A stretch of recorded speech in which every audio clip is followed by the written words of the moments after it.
Well, spring also brings a commemorative coin created in the CNIB's honor. Shelby Travers brings us the story of its creation and the big reveal at the War Museum in Ottawa, along with CNIB's Vice President of Engagement and International Affairs, Diane Bergeron. CNIB's first 100 years were nothing short of extraordinary. Having a coin for the centennial was something that we thought would really demonstrate the commitment that we have to Canadians. I mean, what more Canadian is there than a Canadian coin? Artist Megan Sims designed the coin to represent the hope and pride of what it means to be visually impaired and blind today. I honestly don't think it's sunk in just yet.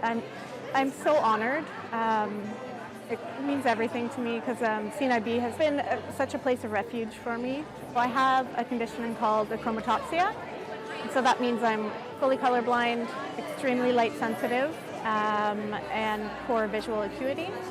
I don't know that I would be an artist if I didn't have this particular vision that I wish to communicate to the world around me. At the Royal Canadian Mint, I meet with Public Affairs Manager Alison Crawford to learn more. The coin is absolutely beautiful. It's 2 ounces of pure silver, and it has a design that features Braille for the first time on a coin from the Royal Canadian Mint. It was also the first time the Mint worked with an artist who is visually impaired. Alison describes the design. It is kind of a mountainous woodland scene with a lake in the front and then an abstract eye that is sort of, could be a sun, it could be a moon, and the rays of that light appear to be a green iris. And what's really interesting there is that we have 7 jack pines along the outside of the eye that look like eyelashes, but they also symbolize the 7 founding members of the CNIB. And the jack pine, of course, is resilient and strong, and that's why that tree was chosen in the design. 3D engraver Matthew Bowen had the important job of translating the design onto a coin. Every drawing is interpretive, but we have to find the best way to make that look good in metal.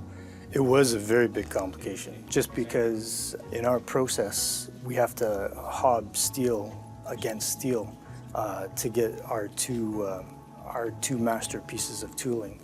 And we didn't think we'd be able to hob or strike up the Braille high enough to be legible.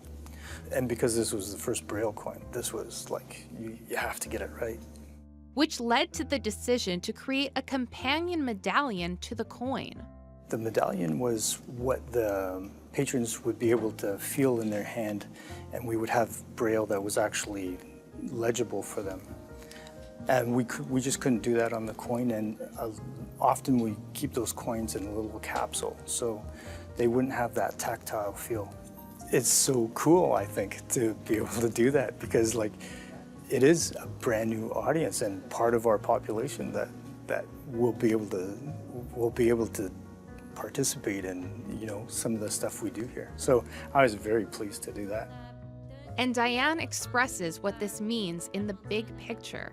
For us to have Braille on a commemorative coin, I think is so exciting, and I think that it shows that this is part of the future. Accessibility in everything, not just in doorways or in elevators and so on. It's got to be everywhere. So having Braille on a coin in Canada, to me, means that we're showing that everything should be accessible. Very cool. I did get a chance to hold one of the coins, and they do feel really special and unique. I'd like to get one myself. That's so neat, and it's great to learn about the significance of the design with the jack pines representing the founding fathers of the CNIB. It's great that we can keep celebrating this big anniversary for the CNIB throughout the year.